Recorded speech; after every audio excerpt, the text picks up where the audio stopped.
hear me all right if I speak from here? Is that okay? Yeah, you need to sit because of the screen. Oh, right. Sorry. That's fine. Are you able to bring the slides from here up on, Yes. on the screen? That's great. I'll sit down. But thank you for this opportunity, and it's a thrill to come to get a chance to come to Toronto. I've not been here before, and as Jennifer indicated this morning, I feel particularly nervous because I find it much easier to work with cities and places that are in trouble, in serious trouble, and I can't really see a lot wrong with Toronto from first impressions. The weather was absolutely wonderful yesterday. The girls looked wonderfully pretty, and the seafront glimmered, and I thought, well, there's not a lot to say about Toronto. You're just doing fine. What I'm going to do, though, to briefly, if at the risk of boring you to death, is to summarize some important changes in our thinking about cities, and particularly public space, the streets and intersections and spaces that make up the bulk of what we tend to refer to as the public realm, being a royalist country, and the changes that are taking place around that. And I'm sure much of this, I'm preaching to the choir, you'll know all about these changes, but essentially, streets are becoming immensely important in a way that they weren't only a generation ago. And this is because town centres, city centres, main streets, high streets, and so on, have, in our lifetimes, become redundant. We don't need, you don't have to, go into town or go into the city centre to get the goods and services and information and stuff that we need for everyday life anymore. Either out-of-town superstores or the internet in particular has made it possible to exist without having to congregate in cities anymore. You don't have to do it. However, the only reason that cities will survive is because they become places that we want to spend time in, not because we have to. And this shift in cities from being functional necessities to being optional places that we choose to congregate because we're a social creature has huge implications for how we handle transportation, the public realm, and particularly the streets that make up the bulk of our city's public face. And of course, Toronto is not suffering, but there are many cities and places who are finding this transition very difficult, and it's becoming very important all over the Rust Belt of the USA and much of industrial Britain and Europe are all suffering the same problems. How do you make cities, the public realm, the quality in the public realm, which until recently was merely the cherry on the cake of the cities, now it's the only thing that will attract people at all. It's no longer simply a case of a functional place that allows goods and services in and it will work. It won't unless there's something about that place which appeals to a higher order in our requirements as humans. So some just thoughts about streets. Of course, they've always been interesting, complicated places. They've had to serve a whole multitude of purposes, the principal ones of which have been, on the one hand, transportation, transport, getting from A to B, movement, traffic of one sort or another, and on the other hand, exchange, interaction, trade, knowledge, information, gossip, all those things. And I like old images like this. This is probably Brighton in Britain in about 1830 or something like that. And those two functions, both the movement and transportation, coexisting in the way that they always have done in streets. And indeed, streets are really a very powerful image of what we remember and think of the purpose of cities. Isn't that a lovely picture? New York, about 1900, both the functions of transport, but also all the display and being somebody knowing who you are. And I'll just briefly touch on an image. This is one of the earliest bits of street film we have. You've probably seen this. This is San Francisco's Market Street in 1906, a remarkable bit of early film. But I love it because the wonderful kind of choreography that takes place of all of these functions happening simultaneously. It's a very moving film as well, I think, because this is filmed 2 days before the earthquake and fire destroyed much of this. But it's the life of the street is so much the life of cities. And that for somebody who's a sort of a street junkie like me, the images of streets that they portray is what the public face of any city is, whether it's the streets of New York and their bustling vitality, or Toronto, or whatever it is. And streets are also redolent with images of values and times, whether they're the mundane industrial quarters of Britain in 1930s, or the great iconic streets of capital cities, the Champs-Élysées in Paris, with its huge boulevard. Hard to imagine going to Paris without visiting the Champs-Élysées. Or very boring streets like those in North London, but which for my generation has a certain iconic appeal. But we've grown up assuming streets are a certain way. And to take this UK image, if you took the old ears out from the foreground for a moment, most of what we take for granted are in there. There's two lines of opposing traffic. We perversely drive on the left, sensibly actually, but a broken white line separating the two streams of traffic. There's a 4 or 5 inch upstand curb separating the pedestrian area from the carriageway, as we call it, the parallel parking alongside the curb, and clearly defined places where you're meant to cross the road, in which the Fab Four are dutifully doing. And we take that say for granted, that it's almost embedded in our minds. And streets serving these twin purposes of traffic and interaction, we've taken for granted. But in the this is a high street in Britain in about 1961, and already quite a lot of traffic by then. But you can see a fairly loose and informal relationship between the twin functions, both of movement, traffic, and of the interaction. That formidable woman in the bottom right, you don't feel is necessarily in the wrong place. You probably wouldn't argue with her if you did. But as I'm sure you're aware, from the second decade of the last century, 1920s onwards, urbanists and thinkers, planners, architects, from Corbusier onwards, began to put their minds to what should cities be now that the automobile, the motor car, is an important component of our street life. And of course, as you know, Corbusier imagined cities that really didn't have streets, or at least not streets in the way that we traditionally imagined them. In his Vers une Architecture and so on, he began to imagine cities that didn't, that certainly kept separate the world of movement and the civic life of cities. And that idea chimed with many other notions of order and rationality emerging in most of the developed world. And in Britain, as indeed influential around the world, the publication in 1963 of the UK government's Traffic in Towns perhaps represents the most, the apotheosis of the idea of traffic and places being separate. Buchanan, who chaired the report, or the committee who wrote the report, very articulately and forcefully argued that the twin purposes of streets, that of movement on the one hand and of interaction on the other, were, in his words, fundamentally incompatible.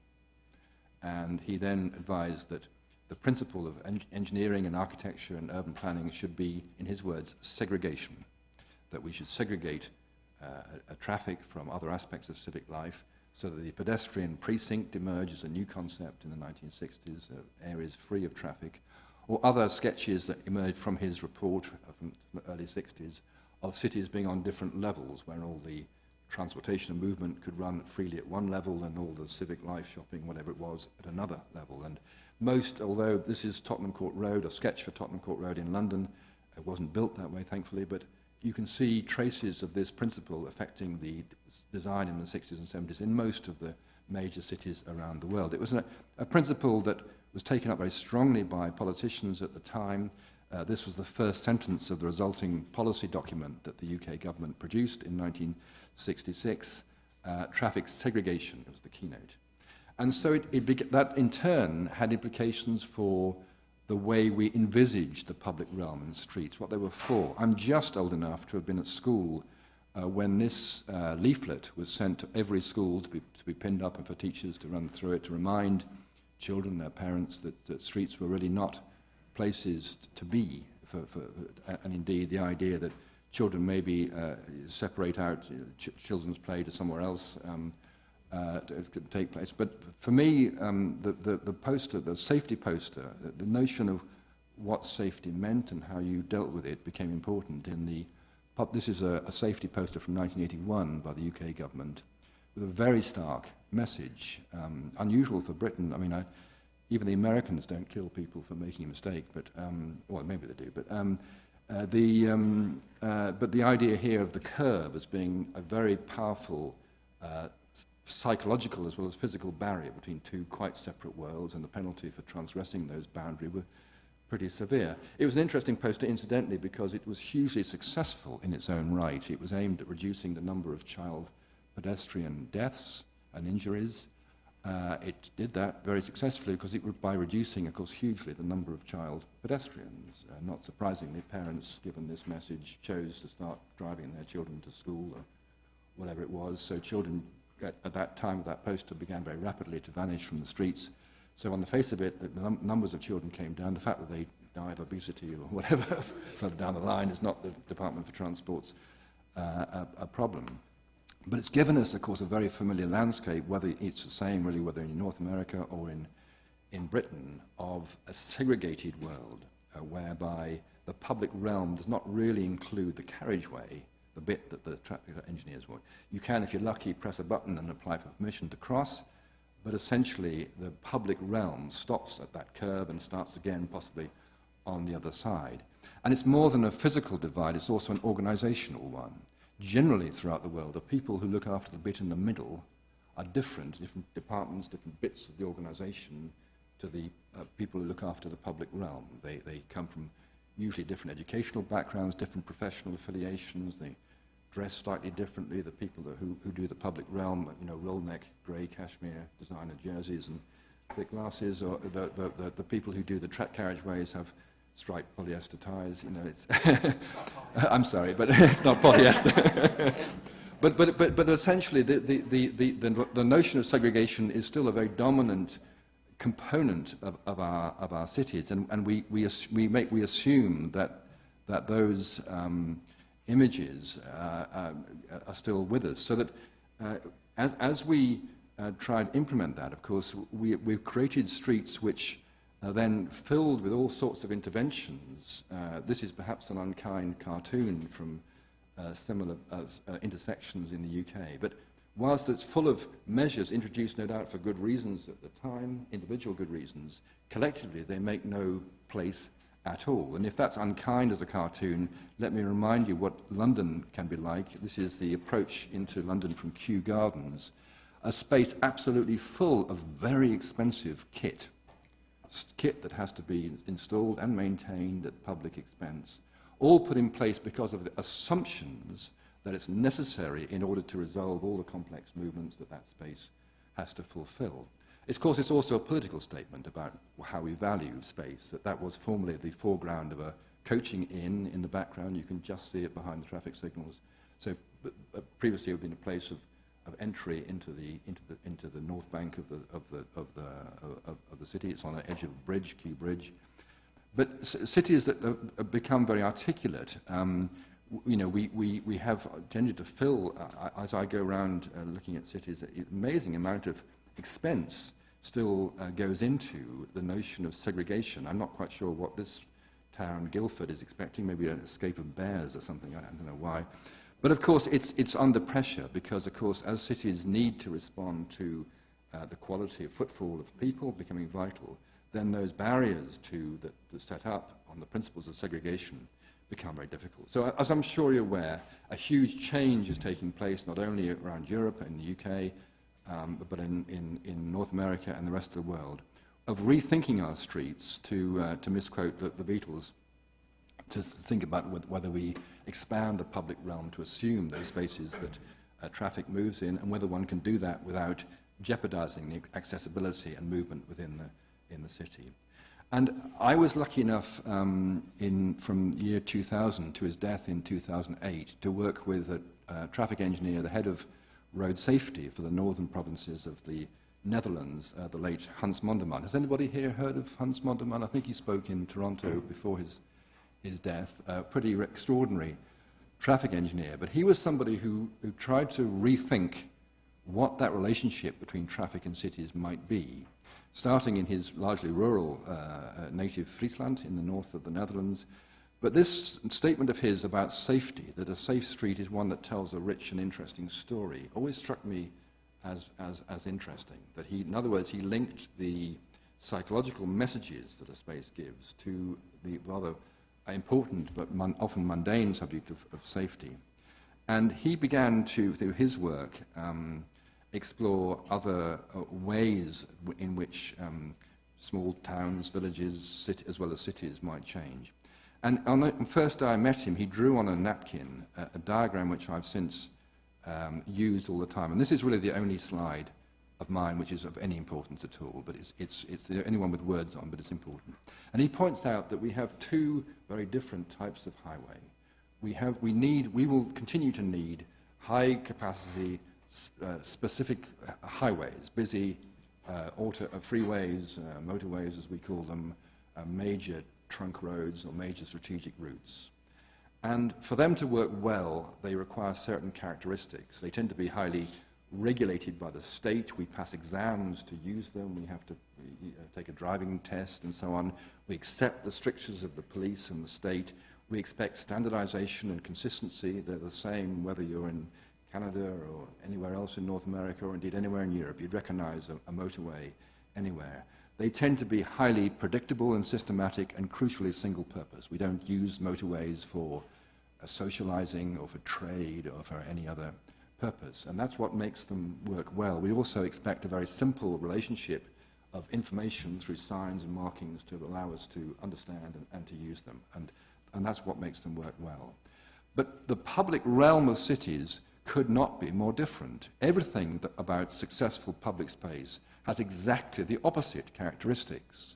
That public space is rarely successful if it's heavily regulated by the state. It also tends to be highly personal and contextual, specific to a place. We expect it to be constantly changing, and it adapts to different conditions and times of year and times of day. And that we crucially use a quite different language of communication as humans, not just the way we dress and all aspects of complex aspects of human communication to engage with other places and other people in public space. So that we have two vital but completely contrasting worlds. The former, the one on the left, is full of standardized rules. These are the UK ones. I don't recommend you read them unless you're particularly insomniac, but I'm sure you have equivalent highway manuals that give you guidance on every detail of the freeway.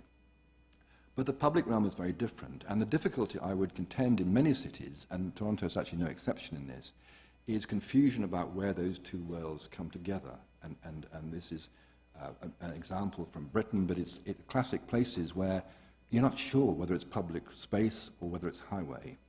And it's no surprise that it works badly in both worlds. You get poor trading values, poor footfall, but also high accidents and poor congestion where you confuse these two areas. And I'm not picking on this particular example, but it seems to me that as we went round Toronto yesterday, there were still many examples where there was some degree of confusion about whether your waterfront and spaces alongside were highway or public space, and what's the messages one's giving here.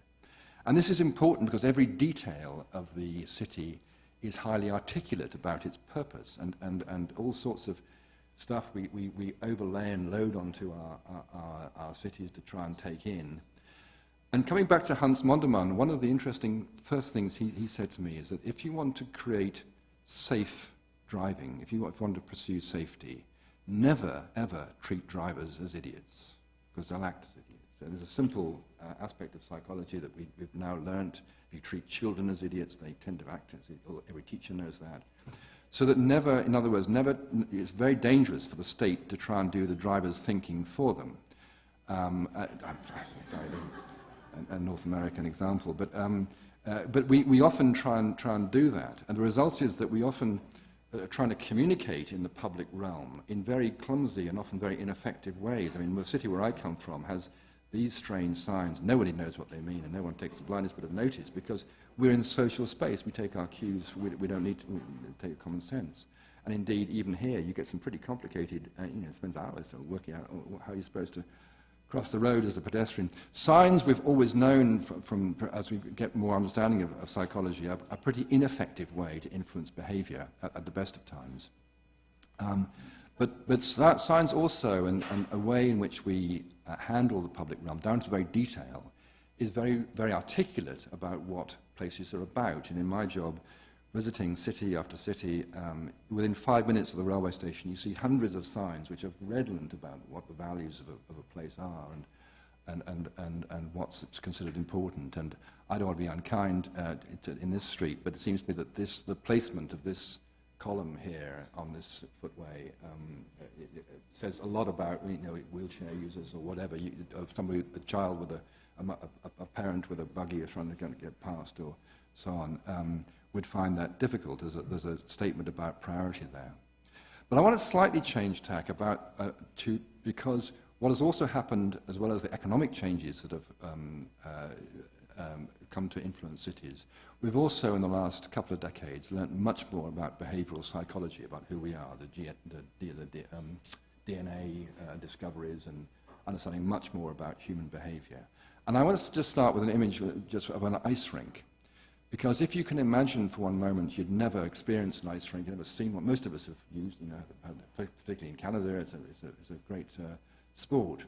But if you can imagine you'd never seen an ice rink and somebody came to you with a proposal from your city authority to set one up, to cover an area, a couple of tennis court size with ice, and people pay to attach blades to their boots and off they go. You'd probably say this is a pretty crazy idea. I doubt you get a very good safety audit from your local authority. How would you regulate all the complex movements and keep experts from beginners apart and all those things? But of course, in practice, we know that part of the pleasure of using an ice rink is this extraordinary process of coordination and anticipation that it generates among a whole bunch of strangers, where all sorts of protocols emerge about which way round you go and where beginners go and experts and how you pass somebody and so on, in ways that would be very difficult to imagine if you tried to model this from a standard engineering perspective. You wouldn't believe what is possible. And I think that this brings me to that point that in the regulated world, we're aware of the need to drive at a certain speed because there's a speed limit or there's rules about what you do, where you park, and so on. But of course, the much more powerful constraints in the social protocols, we use all sorts of rules. This is a campsite in Britain. It's probably a little bit more crowded than the ones you're used to over here, but there's usually a lot of people, a lot of cars, a lot of vehicles moving around. And I often ask people, what's the speed limit here? Private land, is there a speed limit in private land in Canada? Anybody? I mean, there's none here at all. But of course, there's a very powerful social speed limit, extremely powerful. Very, very few people, even wayward young men, don't because the peer pressures are very strong. Peer pressures are amazingly powerful. Nobody farts in church. There's no rules about it at all. In a pub or in a football match, maybe different, but in your bathroom. But nobody does it. You never seen that written down in a rule book anywhere. We all know all sorts of degrees of rules. And this is important because if you want to integrate traffic and drivers well into cities, then working with those powerful social protocols can be a very, very useful action. There's also a theme emerging which is more complicated than I have time to go into in detail, but about a re-evaluation of what safety means and the importance of risk.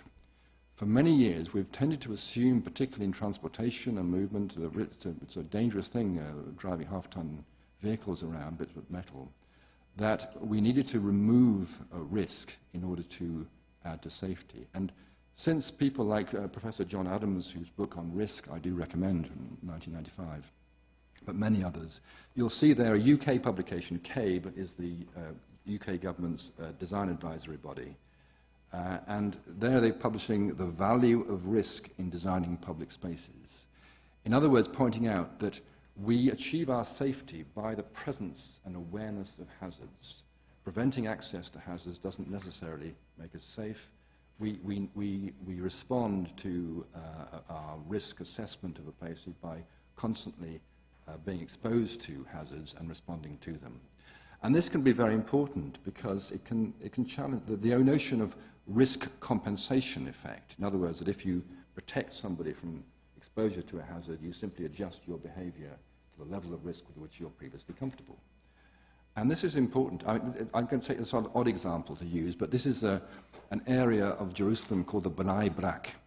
And no reason why you should necessarily know about this, but the Bnei Brak is interesting because it's quite a dense area of Jerusalem, and it's, for historic reasons, 90% of the population are the Bnei Brak Jews, who are a very ultra-Orthodox group, and they, mainly from eastern Russia, they emerged first of all. And for whatever reason, it doesn't matter, they're terrible pedestrians. They are the world's worst pedestrians. They never stop at the curb, they never look left and right, they never hold their children's hands, they never use pedestrian crossings, they just kind of wander out into traffic. And people have been interested in why they do this. Maybe God protects them or whatever it is. But what's interesting is that the next door neighborhood to Ramat Gan is about the same density, about the same size, same traffic volumes, largely lived in by secular Jews, mainly from Central Europe, from Germany, who, as you probably know, the culture of Germany is very obedient, and they will always dutifully wait at 3 o'clock in the morning for the lights, pedestrian lights to change. They absolutely obey the pedestrian strictures. But I'm sure you can imagine what's coming is that which of those two areas has the highest pedestrian casualty rates? It's the secular area. Why? Because drivers, of course, are not stupid. They respond in turn to the risky behavior of the Bnei Brak Jews. In other words, safety is fantastically complicated. And it's such a complicated subject. I mean, it doesn't just affect streets. I don't want to depress you too much this morning, but this is a playground in North London. Give me strength. It's been safety audited recently, so there's been some rubberized matting put in there, and there's some barriers, and no swings. In fact, there's no children. And when asked why, this is verbatim what I was told. Well, the children might come in and play on it and hurt themselves, which is kind of the whole purpose of children's play is to have accidents. That's why children are evolved to play. They're exploring their environment and learning the limits of their abilities, and by definition, that means accidents. So that most accidents are good things. And I'm sure you agree with that. I mean, that's pretty obvious. But that being the case, we need to be very careful about which accidents we suppress or encourage, because we can debate this later. But in other words, emerging notion that if you want safety, encouraging the awareness and contact, as it were, of hazards can be a useful method of reaching safety.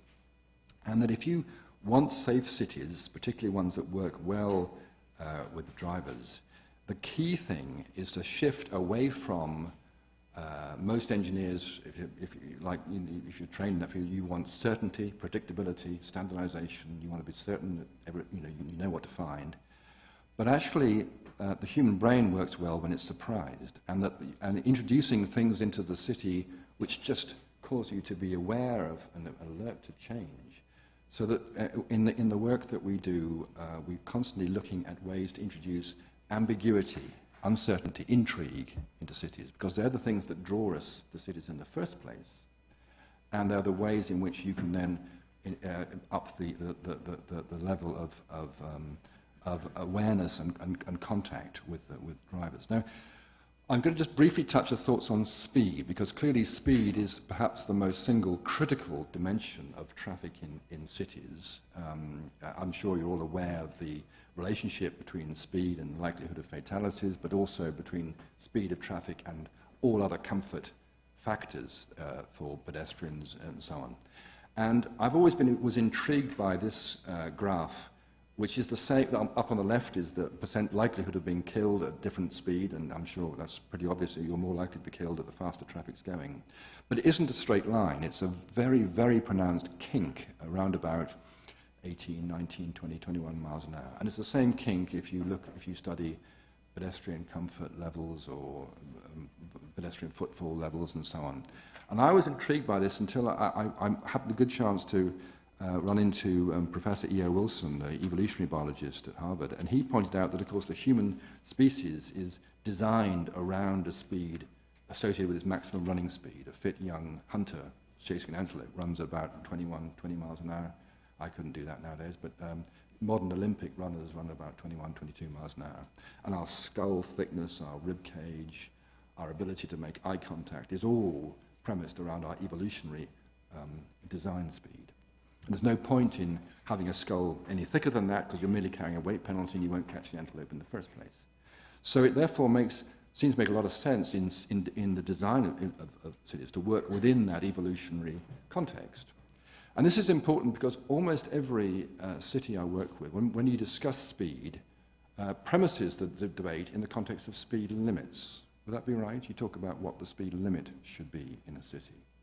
But of course, the speed limit is merely a means to achieve your objective, which is the question, what speed do you want traffic to be moving in your cities? It's a slightly different issue than what the speed limit is.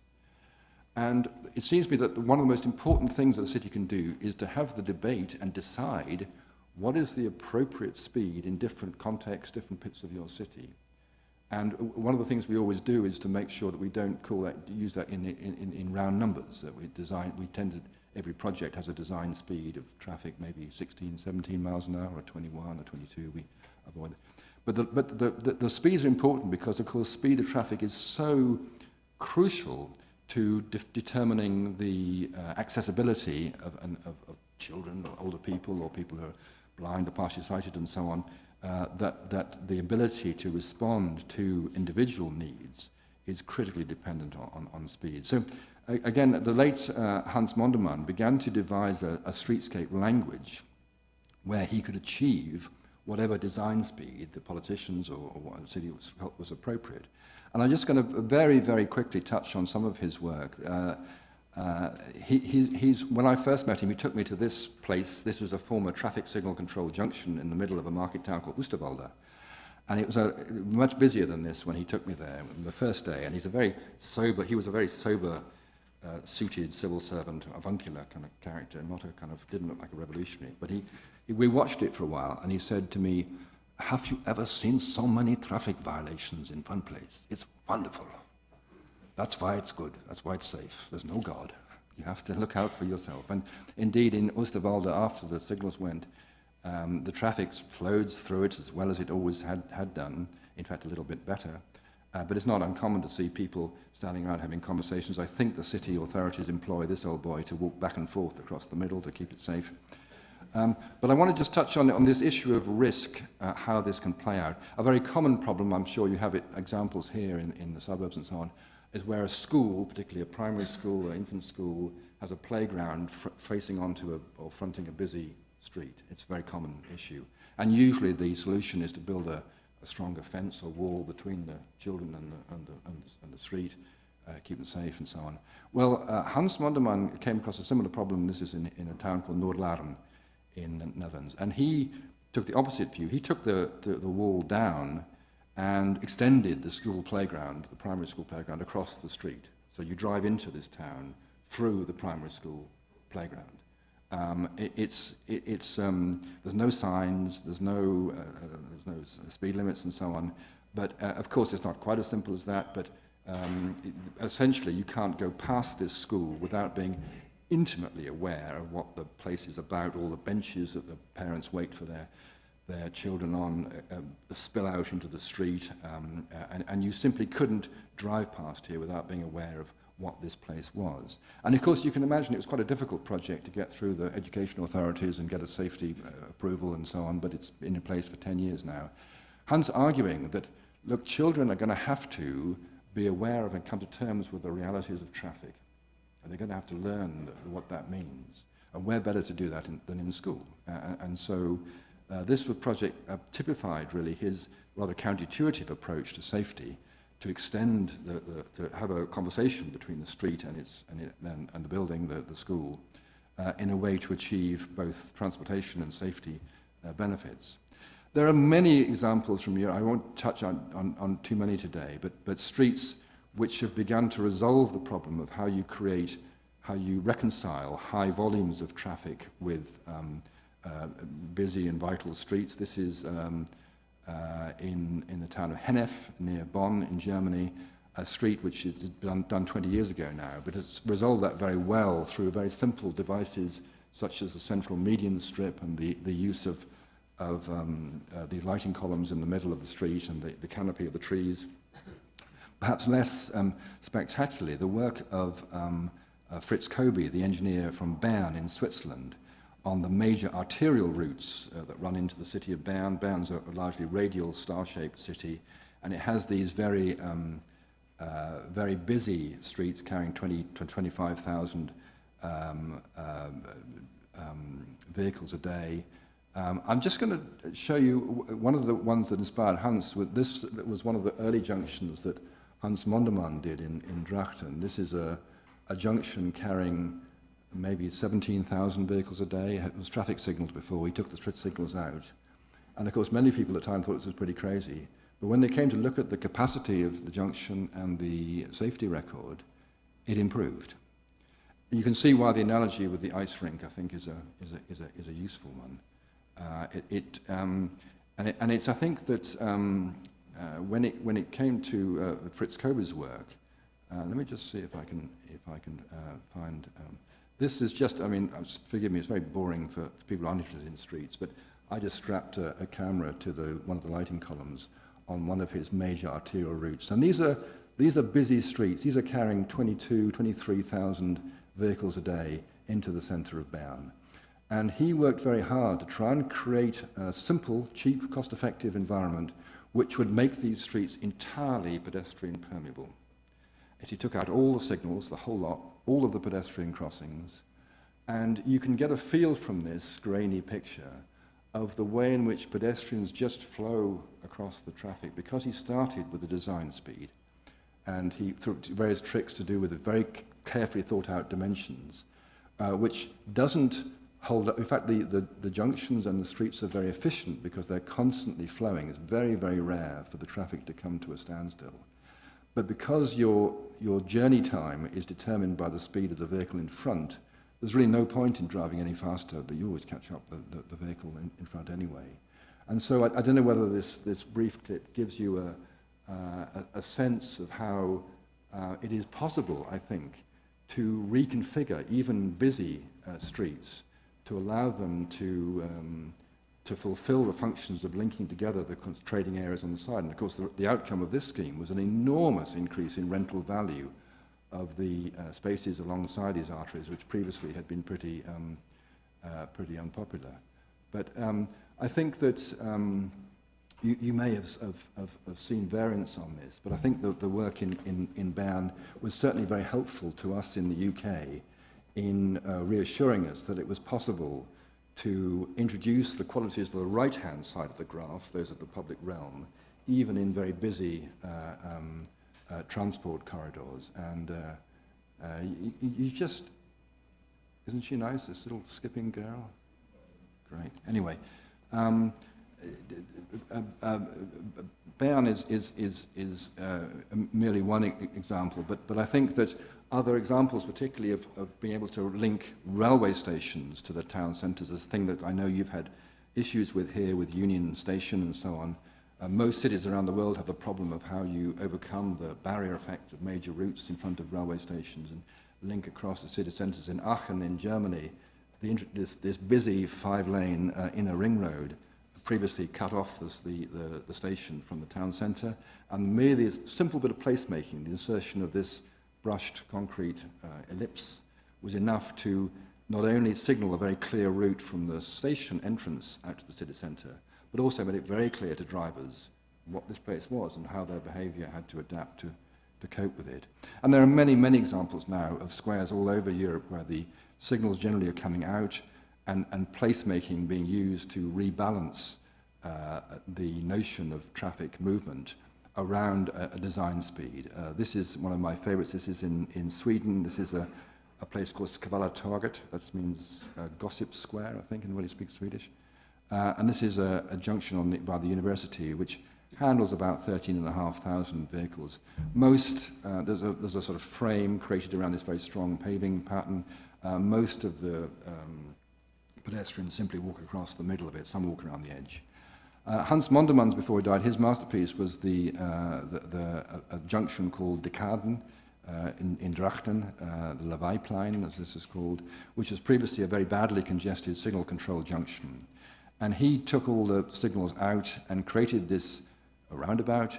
But as he was very clear to point out, he said it isn't a roundabout, it's a squareabout.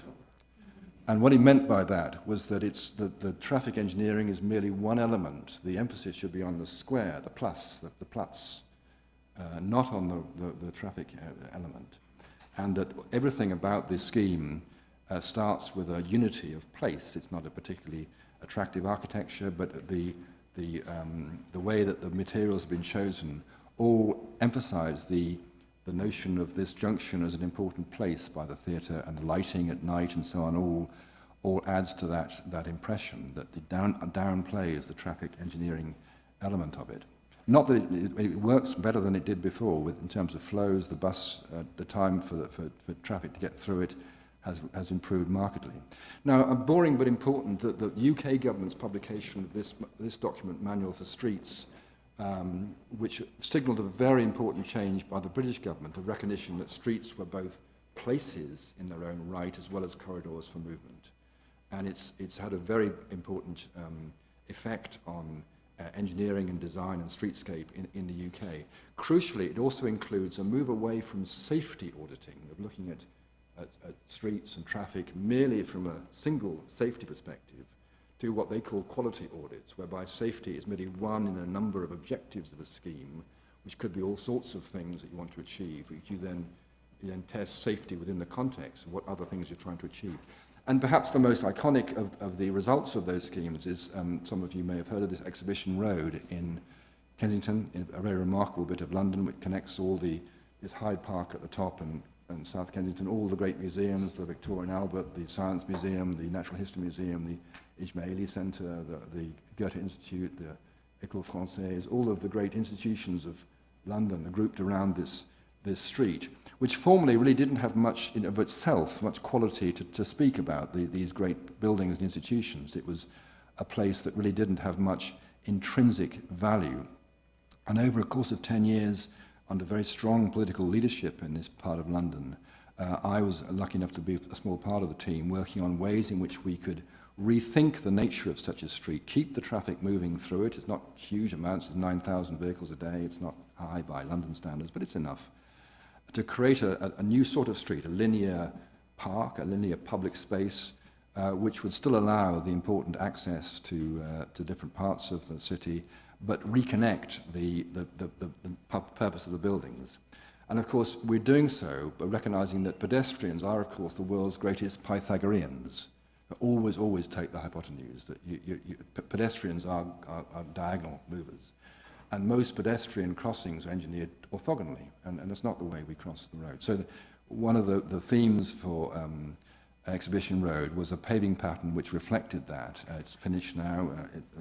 It's quite interesting to see it in use. But it has created a very, very different sort of street, particularly for the UK. We don't have a tradition of boulevards. But it's one that relies both on informal negotiations and social protocols amongst drivers, and very strong placemaking. We took the signals out at the junctions and just a simple bit of placemaking at the major sections. Interestingly, when the proposals for Exhibition Road were announced, the Times of London got an exclusive on it, and their cartoonist picked up on an aspect of the time the government of London was very exercised over how do you sign a street like this? What are the rules? How are we going to indicate what the rules are? And the cartoonist produced, I think, a brilliant little pocket cartoon of a suggestion for this, which in a way seems to me captured, as a good cartoonist can, the shift of responsibility of the role of the state to that of the individual. And it's a change which is happening not just in fields of traffic and streets, but in all sorts of other aspects, that the country is increasingly realizing that it's not possible for the state to take every decision and look after us from cradle to grave, that there's a degree of responsibility. Brighton in the south of England has an interesting street, New Road in Brighton. It was a street which was formerly pretty dire. The rents were dropping, no one was really going there out of interest. It served the two theatres, but it wasn't much of an attraction in its own right. And this city of Brighton and Hove has envisaged and created a kind of new model of a street, which again keeps the city open to buses and taxis that serve the theatres, but it's created a very different speed environment. The design speed here is 12 miles an hour, and it works pretty well. The positioning of the benches, the detailing, I mean, it's not unfamiliar to your work in Market Street and places, but it of course, it perhaps takes it a stage further because, and what's interesting about New Road is the pedestrian footfall has increased about fourfold as a result. So of course the rents shoot up. It's become the place, the sort of gay hangout place for some reason. I don't know why, but it has. But it's also a street which can cope with the different times of day and different seasons in an interesting way. More serious changes have come about in places like Ashford. Ashford is a town, like many, which was ringed by a rather clumsy ring road in the 60s and 70s, a three-lane, one-way racetrack. And to get into the town, you either had to wait for hours for the signals to change or dive down into fairly smelly underpasses. And so, of course, given the change in cities that I described at the beginning, becoming voluntary places to go, no one was bothering to go into Ashford and the town was dying. So we worked on a scheme which took out every aspect of the highway from that ring road, kept the traffic moving through it, about 10,000 vehicles a day, took out all the traffic signals, and created a very strong sense of place, unique, unusual, distinctive places at each of the major intersections. We returned it to two-way, of course. Do always try and keep two-way traffic if you possibly can. Streets work much better of two-way. But created a new language for low-speed movement. And by introducing a low-speed design, we could gain huge amounts of space because traffic moving slowly doesn't require so much space. We had some fun at some of the intersections. This strange rusty nut was plonked in the middle of a junction just for fun. I don't know what it means either, but and other parts of the scheme, we put a park in the middle. We split the two lanes of traffic either side of a central park, like they do in Las Ramblas in Barcelona. But generally, what the purpose was to make Ashford a much more understandable, legible, approachable city without the need for barriers and traffic signals. And it's been in use long enough now to know that the safety record is okay. A journalist in Britain said millions would die as a result of this madness. Well, it's been in place for 5 years. We've had one bruised knee so far. And people were being killed at a rate of one a year previously. But I think the most important scheme, if you get a chance to have a look at a short video that's on YouTube called Poynton Regenerated. There's a scheme. Poynton is a little crossroads town in Cheshire, just south of Manchester. Very typical, ordinary town, retail centre, little high street, but a big junction, which over the years have become extremely busy. There's no bypass, and 26,000 vehicles a day come through, very high HGV content. And the middle of this little town had become itself pretty unpleasant as a result of the number of turning lanes and traffic lanes, the signals, so that very few people would choose to come and sit on that bench and spend time in the middle of Poynton. And the result was that the high street, of course, was dying, 16 empty shops out of 32. We produced a master plan for the town, which involved regenerating the high street itself, but most importantly, rethinking the busy junction at what's called Fountain Place. And to do that, we took out the signals. In fact, we took out every trace of road markings, signs, barriers, and reduce the approach lanes from 3 to 1. People said we were pretty mad doing this. If the congestion was so bad, there was traffic building up a mile in each direction. They said if you take out the 3 lanes to 1, it'll be all the way back to Manchester. But what we did was then introduced a very strong notions of low-speed design to get the approach speed to the junction back to the target of 16 to 17 miles an hour.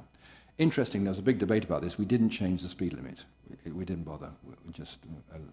The speed limit stays at 30 miles an hour, although the design speed is 16 to 17. But things like visual narrowing of the carriageways, so that the lanes look narrower than they really are, is a very important determinant of speed, plus a lot of what we call edge friction, so that you put as much activity in the peripheral view of the driver, whether that be trees or lampposts or beautiful people, very important, or shopping or activity, anything where the brain says, slow down, I want to take all this in, this is a lot of information. So filling the peripheral view with activity or interest, the reason why we used that median strip and put the lighting there was to that effect. And of course, the reduction to one lane gave us huge gains in space, which we could then use for other purposes. But the visual narrowing, you can see here previously the curb, the perceived curb used to run from where it is on the left, it remained where it is, over to the right.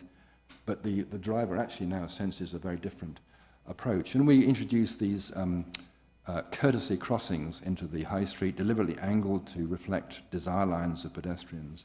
And a completely different relationship has cropped up in the town itself, so that the centre of the town, where we introduced these roundels and took out the lights, is transformed from being a pretty bleak, impenetrable place to somewhere which it works as a place in its own right without any loss of the crucial performance, and the congestion has dropped right away. So the design speed seems to have worked. With a single approach, the traffic keeps moving slowly and steadily, with the result, of course, that the intersection is highly efficient because it's always in use. So you don't get the delays caused by signals between the phasing and so on, and pedestrians can penetrate across that flow because the speeds are down low enough.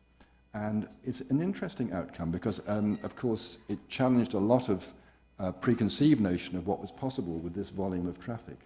But what's occurred is a completely different relationship between pedestrians and drivers, and between drivers and drivers, which has had a sort of knock-on effect on the rest of the town. People keep saying, we're kind of being a bit nicer to each other around here. There's a degree of civility. You wouldn't ever have believed that big trucks would see somebody coming with a buggy, whatever it is, and just stop and let them through. But for street freaks like me, this was quite a challenging scheme to get done. But I love looking at it and speed it up, because you realise how astonishingly intelligent drivers are if left to their own devices. And the capacity of that junction has demonstrated that it is at least possible to do without the expensive control mechanisms that we've assumed were necessary in the past. And so I think that the change that Poynton represents, of course, it was an economic scheme. We had to revitalise this pretty miserable, dying town into somewhere that traded well, and I'm glad to say that is now happening. All the shops are let, and there's a waiting list for them. But most increasingly, the traffic volumes are now back up to 26,000 a day, as they were, and the congestion has vanished, pretty much, certainly much less than existed before. And we've now gone 2.5 years with, so far, only three minor bruised knees. We were previously, the junction was killing or seriously injuring one person per year the previous 10 years. So the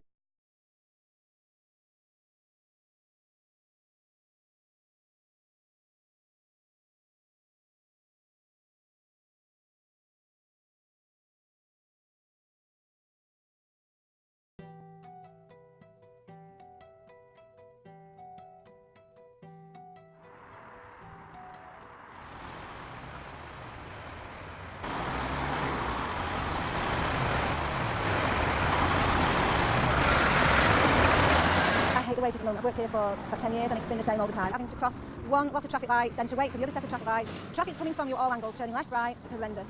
It's a very busy junction. Obviously, the main arterial route is London Road south to north and vice versa. It's not the safest of junctions. We do have quite a number of accidents here. If I'm trying to cross the roads, I get stuck in the islands with my pram. That's a little bit dangerous, especially the traffic goes quite fast sometimes. So as it is now, the junction's pretty catastrophic. Over the years, the increase in traffic and the steps taken to try to deal with that have changed this place from being the heart of the village into being merely a traffic signal-controlled wasteland. Of course, what it does is to cut off one half of the village from the other. So people who live over here on the west side have to cross 4 lanes of traffic to get to the high street. People can now buy all their goods and services from out-of-town superstores or off the internet. There's no functional necessity to come into Poynton at all. We're here to revitalise the village centre. The status quo isn't really an option. You can see how bad it is now. We've got to do something. We looked at pedestrianisation, we looked at opening up side roads, and everything we looked at didn't actually do anything for Poynton. It just moved traffic faster. Our challenge is to find a way to accommodate that flow of traffic that doesn't cut this village in half. And to do that, the scheme is about creating slow, speed, continuous traffic movement. There's a misconception that if you take away the lights, people are going to drive fast. Actually, the opposite is true. It's the green light that encourages the speed, that licenses the aggression. If you take away the light and there's uncertainty at the junction, people naturally approach slowly and filter. That's just as we do. That is absolutely right, isn't it? People sit there at traffic light, revving the engine, waiting to get away, and if they come up to a junction where there's no light, they do go slowly. All the examples, though, that people can quote from Sweden or from the Netherlands are in very, very low traffic volumes. It's a huge trunk road. I honestly, passionately believe you cannot make a junction as busy as this into shared space. No, I think it's a nightmare idea, to be honest. I think 2 roundabouts at a massively busy junction, people aren't going to know what to do. It is a highly trafficked junction. That's clearly one of our concerns. We've been to see examples of this elsewhere. We've taken real data from Poynton, and micro-simulation says it will work. These won't be roundabouts, they'll be roundels. They'll feel a little bit like roundabouts. What you'll feel here is a place, like a square, plus. It's essential that you tell drivers the right story from further back. And so we're locating gateways on each of the approaches. The driver will sense a sudden and complete change in scale. The highway ends and Poynton begins. Shared space is a term which simply describes a shift in thinking away from the regulated highway towards using the natural skills that humans are blessed with to negotiate movement and to allow the normal civilities of life to continue. Shared space is not new. It's the way streets have always been since we've had cities, since we've had streets. It's only in the last 50 or 60 years that we've believed it's important to segregate traffic from other aspects of life. Once you can bring speeds down, you get a completely different relationship between pedestrians and drivers. A new hierarchy emerges with vulnerable road users at the top. Pedestrians in the shared space scenario, when there are no lights that dictate behaviour, are seen as fellow road users rather than obstacles in the way of the next light. That's a fair point. That's a very fair point, and of course all motorists are pedestrians. The scheme will hugely increase the space available to pedestrians by about 100%, about doubling the amount of space. Because as we reduce the speeds, the amount of space that's needed for vehicles diminishes. So we can extend the pavement substantially around the lovely churchyard and around the almshouses, and of course around the principal businesses and shops that surround the junction. In the same way that we've done in Park Lane. Park Lane used to have very narrow pavements. Because we reduced the speeds, we've been able to extend the pavements. There was a feeling of vitality about the street which was lacking before. The new stretch up Park Lane is lovely. I think most people agree they've done a great job there. A street becomes much easier to cross the narrower the space you have to cross. Well, I found it better crossing now with these crossings than I did 3 years ago. They do stop for you, the traffic. We've had to reduce the lanes from 2 approach lanes to 1. We had 2 lanes. The amount of time it takes for a pedestrian to cross the traffic means you have to have traffic signals. And as soon as you've got traffic signals, you've got a built-in delay factor. There's 26,000 vehicles running between Stoke-on-Trent and Manchester to the north. We can at least not make the congestion worse than it is now, and probably improve it. This will be the most ambitious street design scheme yet seen in the UK. Nobody till now has applied these principles to such a busy intersection. It is, in our view, the only way to retain the qualities of Poynton whilst keeping the highway function going. I've seen what's happened on Park Lane. I'm fully in favour of it. And when that gets finished at this junction and the whole thing comes together as one, we'll find out more about how it's going to happen. I hope my worst fears do not materialise. I think it'll be fine. I think it'll work brilliantly. The guiding light has got to be what is best for Poynton in the long term. Maybe you'll be eating your hat. I might be, yeah.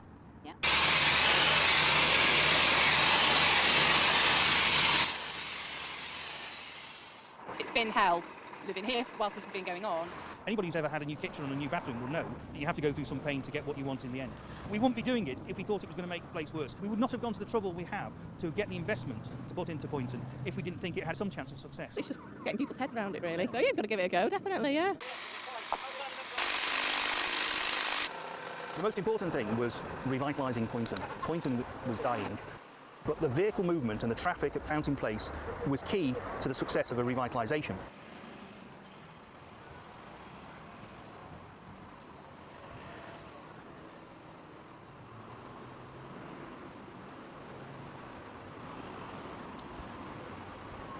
It's always hugely exciting to see a scheme finally in place after so many years of difficulties and persuasion and struggle and testing. Somebody who lives here and goes through it every day, I have 2 emotions. One is that I'm glad that the bulk of the work is done. Secondly, I'm delighted. There's so much more vitality about the village centre. I can remember when we first sketched on a bit of paper this double roundel here, and it began to emerge as an idea, would this work? And at the time, so many people said that's impossible. Well, I was a little bit sceptical at first about it, when I heard that there were going to be no pavements or edges between the pavements and the road, but I think it's working really well now. I think I was a hardened, not really sure, not quite against it maybe even. So I'm happy to eat humble pie, and I'm no longer sceptical. I think it's easier, it's safer, and it's quicker. Yeah, it's quicker to cross the road because they wait more.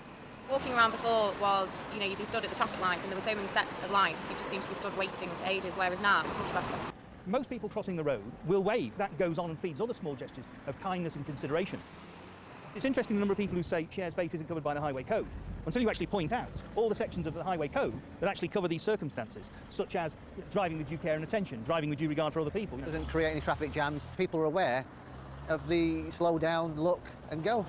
And that's what's implemented here, and it's working fantastic. As you can see, traffic is flowing freely. How better can you get than traffic flow than that? Well, at the moment, I mean, it doesn't take me long at all. It's probably about 10 minutes, if that really, whereas before it could have taken me about 20, 30 minutes. Have my worst fears been realised? No, not at that junction. At the moment, that junction has been accident safe.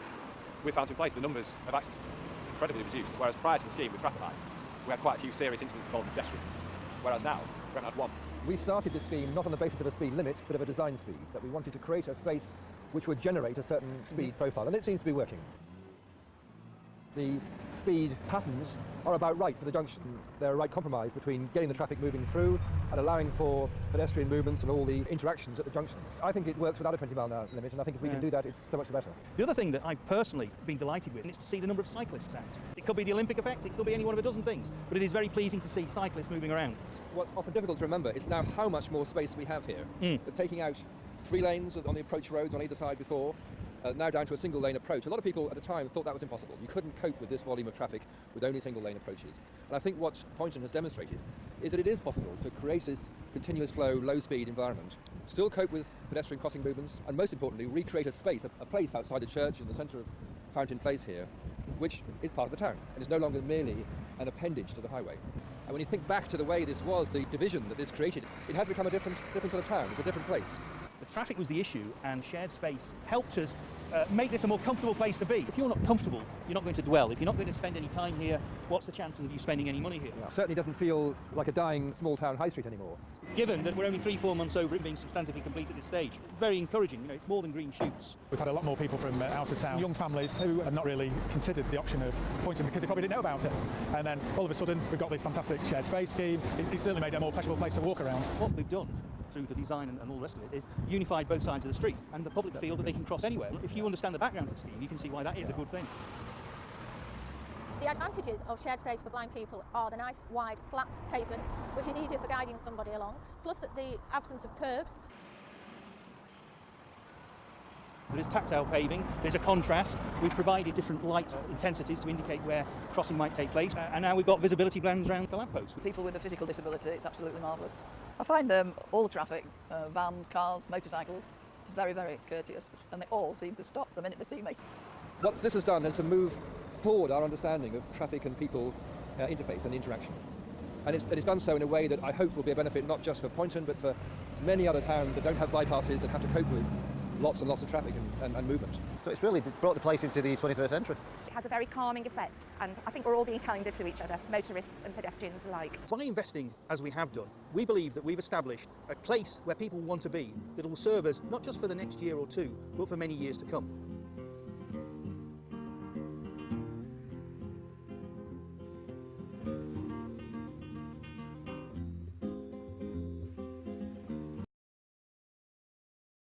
We can now afford to kill somebody. It's quite fun. But what it's done is to change the relationship of that place to its surroundings. And the magnificent church by Alfred Waterhouse, one of our great Victorian architects, and the Lich Gate, where a very popular church for weddings and funerals and so on, there's somewhere that a bride's car can pull up and make a dignified exit, something that wasn't possible before. And of course, the introduction of these courtesy crossings, the idea of just making it clear where you're likely to cross the road, keeping the widths down to the absolute minimum. But there's more stuff on if you tap in Poynton Regenerated onto YouTube. I'm going to sort of leave you with a description of one of my favourite and most successful junctions in central London. If you ever come to London, spend some time hanging out in Seven Dials in Covent Garden, St Giles. There's always, in 1987, they remounted this sundial in the middle of the junction on a little podium. Most drivers treat it as a roundabout, circulating clockwise as they do in the UK. Some don't, as you see. It doesn't really matter. It gives the drivers something to grumble about. But there's always beautiful women sitting on the podiums showing off their fine clothes and so on. And interestingly, over the years, its record is the safest and least congested junction in London, despite its complexity. It may be safe because this old girl staggers out of the Crown pub most lunchtimes across the road, which is very useful. But I think that if I can just finish with this little movie clip gives you just a grainy feel of the operations of Seven Dials. And it's a pretty busy place. There's a lot of tourists and businesses around the area. And you'll see that most of the pedestrians don't really take any notice of the traffic at all. They just carry on doing whatever they're doing, going wherever they want to go. But by contrast, the drivers, if you study their position, they're sitting slightly further forward in the driving seat and very aware of their surrounding, anticipating the particular individual circumstances of the people around them. And do any of you remember Faulty Towers? John Cleese, do you remember Faulty Towers? You remember the Major in Faulty Towers? Morning, Major, morning. Well, I think he's maybe still going. He's getting on a bit in age now, but he's still all right. And the old boy comes out occasionally, and like a lot of us, he may have the odd senior moment when, for whatever reason, he completely forgets where he's going. But it doesn't matter, because what's been created there is this expectation in the minds of the drivers that allows that to happen. And that seems to me is the essence of this notion of civility, which is, after all, what cities are about in the first place. And so I think that all I can hope is to leave you with is that it's possible to move from an approach to streets and spaces of the regulated, controlled, segregated world towards ones which relies on the extraordinary ability of humans to interact one with another, drivers and individuals, to create even more civility than you already have in Toronto. So if I can leave it there, I think that there's a lot to I hope that you can still do in this city. So thank you.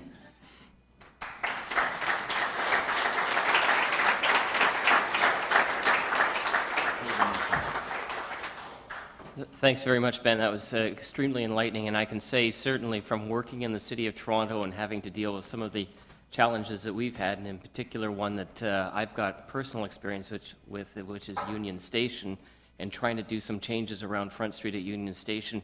The challenges that we face are the same sorts of things that you're trying to find solutions to. So it's been a very topical presentation, and we appreciate that, and thank you for that.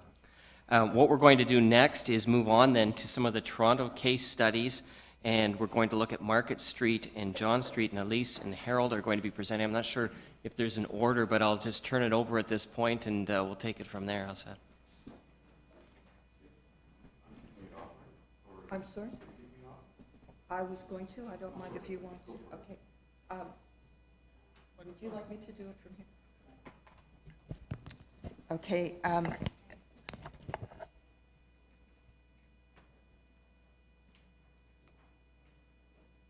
And just straight ahead.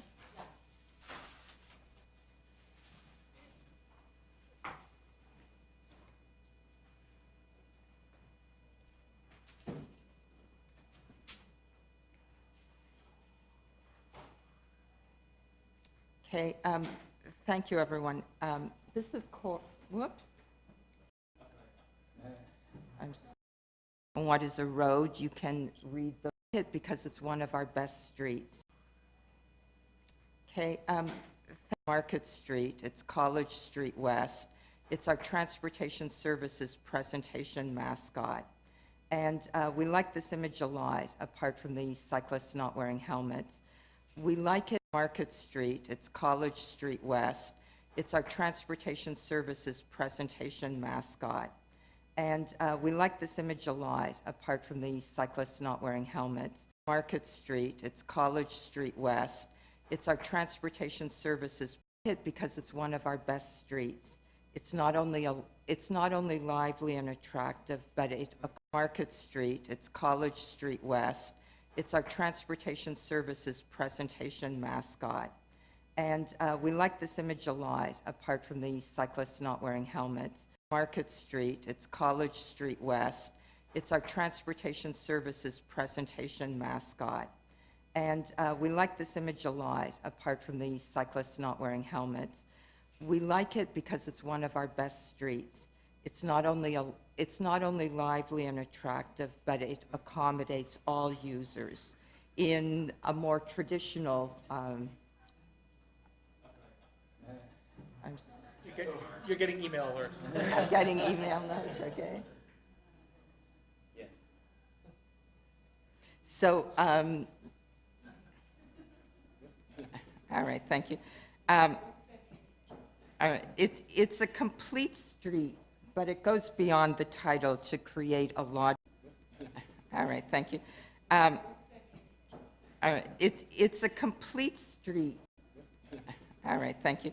All right, it's a complete street, but it goes. All right, thank you. All right, it's and of the street. The street might look using the as a there's a nice exhibition if it's around the world. be more about, but their idea of flexible streets. I think we're getting there. And I think what we're doing right now is working through some of the foundational issues that we need to do to sort of bring engineers along. And I'm an engineer by training. I'm also a planner. But a lot of this is, as Ben, you had mentioned, and that is forward those points is the concept struggled with that. be more aware, 6.5, 7 signs. And If there's signs, and I'll be presentations that you've seen on the weekend. If there's, I think that's a good point. On the weekend, whether you had a chance to get to some of the outer areas of Toronto, because certainly from our perspective, one of the challenges is bringing some of these ideas to the suburbs as well, and how to do that successfully. Yes, I think that's a good point. And the answer is not enough. I only had one day, but we saw, we got out as far as the beach area, I think. It was a very nice evening out there. And certainly, if there's, taking a broad view of cities, the remarkable thing that's happened in my lifetime is that city centres, great cities, have recovered. When I went to New York, my first trip in 1978, you couldn't believe that New York would recover. It was burnt out. It was just awful. Crime was rife, and you felt uncomfortable and unsafe, and no women would dare walk on the street alone. Most city centres around the world have recovered spectacularly in the last couple of decades. Where the problems lie is really on the suburbs, the exurbs, the suburban areas of our built environment, which are still much harder to deal with, which is why I hope that the Poynton example is encouraging. Because I think that just what strikes me, that what you're doing in Market Street and John Street is absolutely in the right direction. But I think there's a potential for a step change here. That, for example, Market Street needs to address its connections with King Street, is it? I can't remember what the adjoining streets are. That in other words, to spill out and to have a conversation with those streets. When we sat off yesterday, and I met Harold and other colleagues, and I asked, what are the big issues? What is Toronto's big problems? And somebody maybe flippantly said, well, congestion, and congestion. Which interested me because what I can say is that successful cities will always be congested. The time to start really worrying is when you don't have congestion. If you go to Detroit or somewhere that doesn't have much congestion, that's the time to start worrying. Clearly, I'm being slightly flippant because, clearly overcoming congestion is an important part of transportation planning and design. But if you've got lots of people wanting to come into a city, you will always have congestion. Victorian cities, London had congestion in the 1890s. And the journey times to drive or to take a carriage through London has not changed at all since 1890, when it was 9 to 10 miles an hour, and today it's still 9 to 10 miles an hour. It appears to be the speed that cities can cope with movement.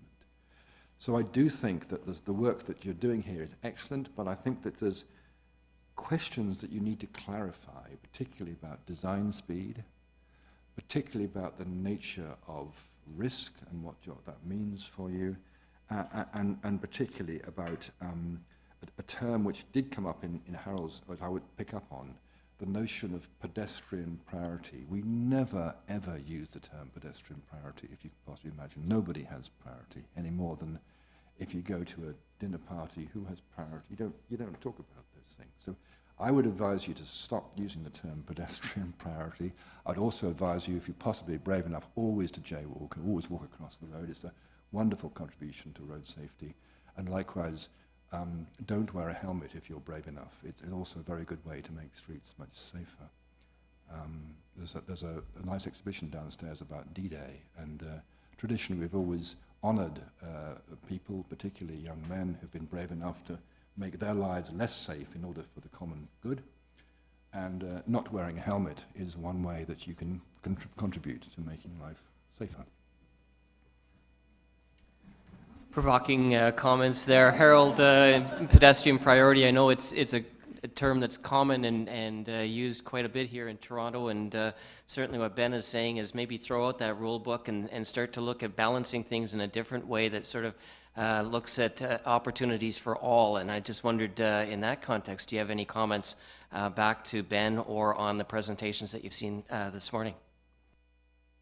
Yeah, Ben, I would agree with you. And I don't think pedestrian priority, I think pedestrian reprioritizing is maybe a better way to think about it. But I think, the pedestrian priority was another way to package shared street, because shared street really scared people in Toronto. So what did that mean? And so I think it was easier to think about shifting the way in which the roadway gets used in such a way that pedestrians are there, and vehicles and cars are invited to use that space. And in a way, it very much all, and what we need is flexibility around. Our rich reference saves more. Factor that efficiently at lower speeds than most. Yes.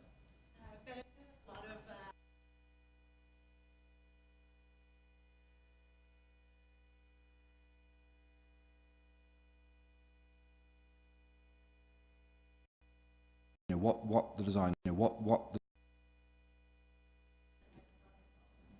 Sure. I mean, I'm certainly not in a position to advise you on what the design speed for traffic in Toronto should be, and clearly the context is bigger in every sense than most European cities. However, I'm just intrigued that there's not much discussion usually about what that question, what the design speed should be. We know that in cities, your journey time is determined not by your speed, but by the efficiency of intersections.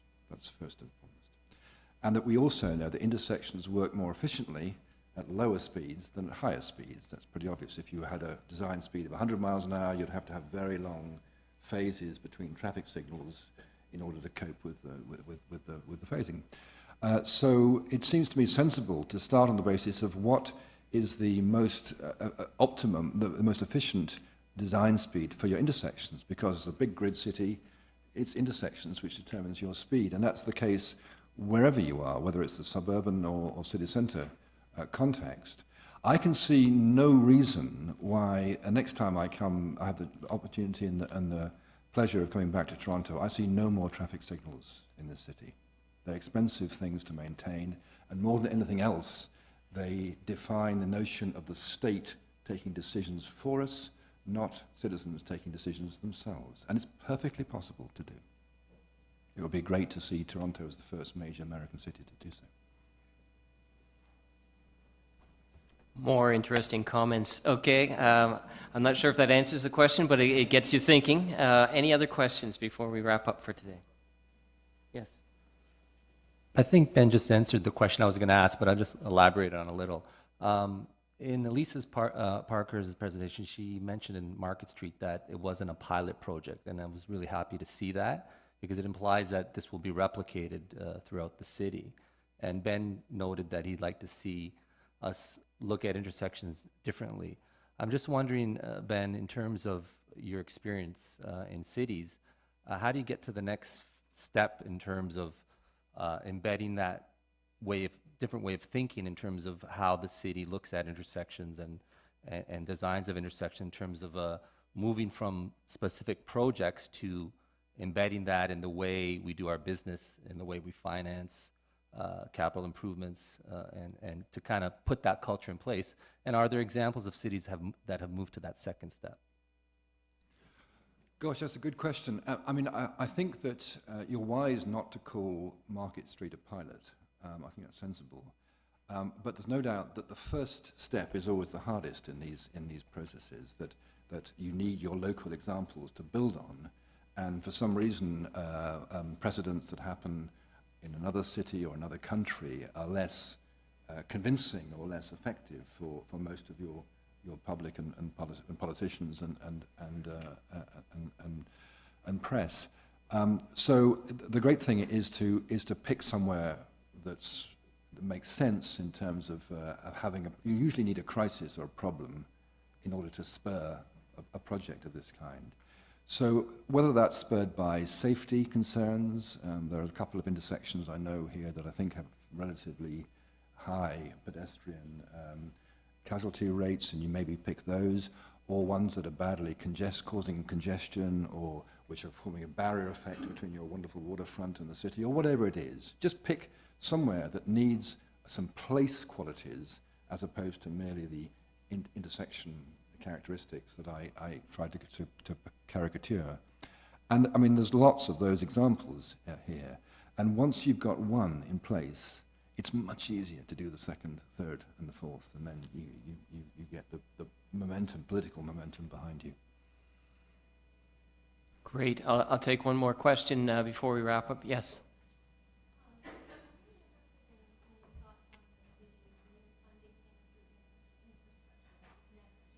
Infrastructure, so that you think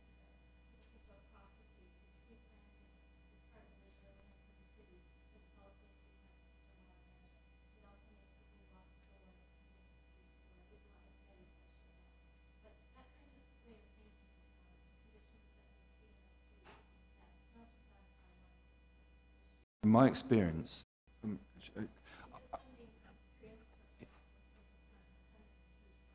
indeed. I mean, I think that if there's, again, one terrible generalization to leave you with, from my experience, that actually money isn't the problem. As cities, that you're generating staggering amounts of money because of the success that cities go through. You're so rich you couldn't believe it. We don't traditionally spend very much, and not as much as our neighbours in Denmark or Scandinavia, on the public realm. But they don't spend it because they want to throw it away. They spend it because it makes return on money. And traditionally, we haven't, particularly North America, hasn't spent much on its public realm, less per citizen or per business than in the past. But I don't think money is the problem. From experience, if you can get a clear consensus amongst your all the people interested in cities about where you're going, a clear vision, money falls out of the sky. It just happens. The difficulty is getting that consensus, and it seems to me that to do that, three things have to come together, and it's quite hard because all three of them are equally necessary. And if I may, just firstly, you need a load of skills, design skills to achieve low-speed cities and integrated streets. That it's a new language of design, which is clearly beginning to be learnt here. People like Mark and so on are clearly very skilled in that area, and you can acquire those skills. But those skills themselves are useless without two other things. The second is that streets are complicated places, and you have to be, you cannot create great streets if responsibilities for your bits of the streets are split across different teams and different departments. If you ask your chief executive or director or whatever it is, who's in charge of your streets? Usually it's quite a difficult question to answer because there's so-and-so's in charge of trees and so-and-so's in charge of safety and so-and-so's in charge of lighting and drainage and traffic signals and blah, blah, blah, blah, blah. They're usually all over the place, and they rarely meet, and if they do, they probably don't like each other. If you want to create great streets, you have to bring together the traditional separation that I've talked about between engineering, urban design, landscape, into a coherent process of street design. And that's quite uncomfortable, difficult. It's an organizationally difficult problem for your senior staff.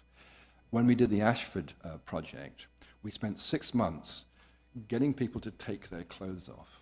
And what I meant by that is that, a lot of people came in with I'm representative of the team that deals with maintenance, and so my responsibility of maintenance. We said, no, you're not.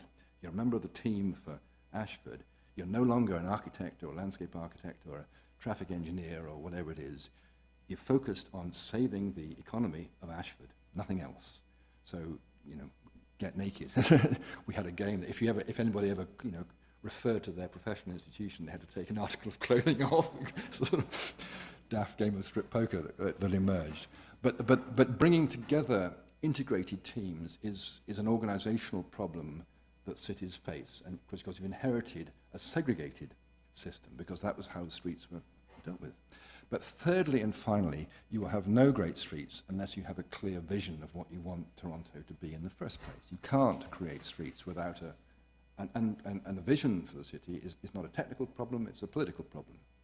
To provide the leadership and consensus needed to great streets is not easy, and it requires determination and consistency over many political cycles over long periods of time.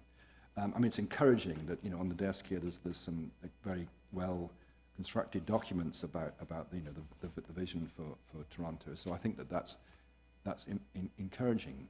But I think that you can't separate the technical skills that you need or the organizational structures you need from a clear vision of what you want Toronto to be. And that's not a question I can provide, not an answer I can give you. It's not an answer any technician can give you. It's a political question.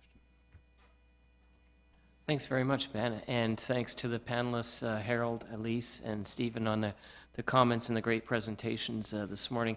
I want to just wrap up then by turning it over to Stephen Buckley. He's going to give some closing remarks for today's event. Stephen.